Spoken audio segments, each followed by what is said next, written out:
The Horned Woman, from the Celtic, Ireland, Scotland, Wales tradition, is a Celtic fairy tale. A rich woman sat up late one night, carding and preparing wool, while all the family and servants were asleep. Suddenly, a knock was given at the door, and a voice called, "Open! Open!" "Who is there?" said the woman of the house. "I am the witch of one horn," was answered.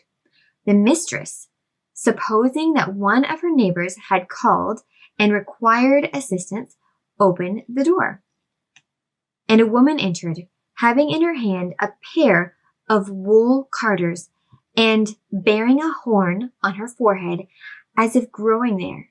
She sat down by the fire in silence and began to card the wool with violent haste. Suddenly she paused and said aloud, "Where are the women? They delay too long." Then a second knock came to the door, and a voice called as before, "Open! Open!"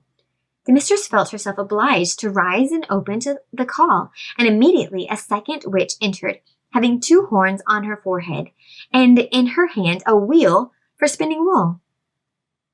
"Give me a place. Give me place," she said. "I am the witch of the two horns." She began to spin as quick as lightning, and so the knocks went on, and the call was heard, and the witches entered, until at last 12 women sat round the fire, the first with one horn, the last with 12 horns. And they carded the thread and turned their spinning wheels and wound and wove, all singing together an ancient rhyme, but no word did they speak to the mistress of the house.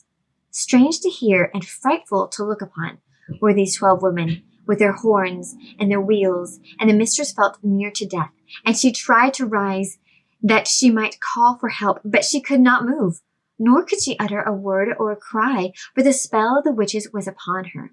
Then one of them called to her in Irish and said, "Rise, woman, and make us a cake."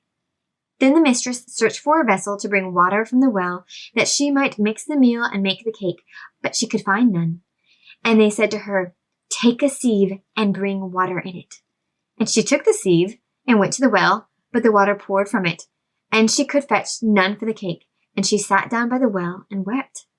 Then a voice came by her and said, "Take yellow clay and moss and bind them together and plaster the sieve so that it will hold." This she did, and the sieve held the water for the cake, and the voice said again, "Return, and when thou comest to the north angle of the house, cry aloud 3 times, and say, 'The mountain of Fenian women and the sky over it is all on fire.'" And she did so. When the witches inside heard the call, a great terrible cry broke from their lips, and they rushed forth with wild lamentations and shrieks and fled away to Slievenamon, where was their chief abode.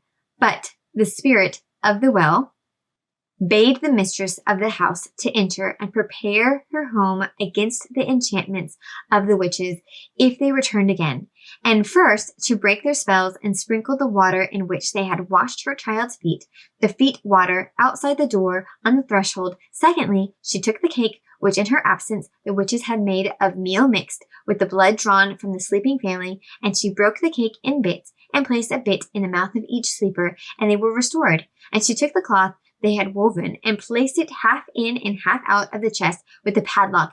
And lastly, she secured the door with a great crossbeam fastened in the jambs so that the witches could not enter. And having done these things, she waited. Not long were the witches in coming back, and they raged and called for vengeance. "Open! Open!" they screamed. "Open, feet water!" "I cannot," said the feet water. "I am scattered on the ground, and my path is down to the low." "Open! Open, wood and trees and beam!" they cried to the door. "I cannot," said the door, "for the beam is fixed in the jambs, and I have no power to move." "Open! Open, cake that we have made and mingled with blood!" they cried again. "I cannot," said the cake, "for I am broken and bruised, and my blood is on the lips of the sleeping children." And then the witches rushed through the air with great cries and fled back to Slievenamon, uttering strange curses on the spirit of the well, who had wished their ruin. But the women in the house were left in peace, and a mantle dropped by one of the witches in her flight was kept hung up by the mistress in memory of that night. And this mantle was kept by the same family from generations to generations for 500 years after.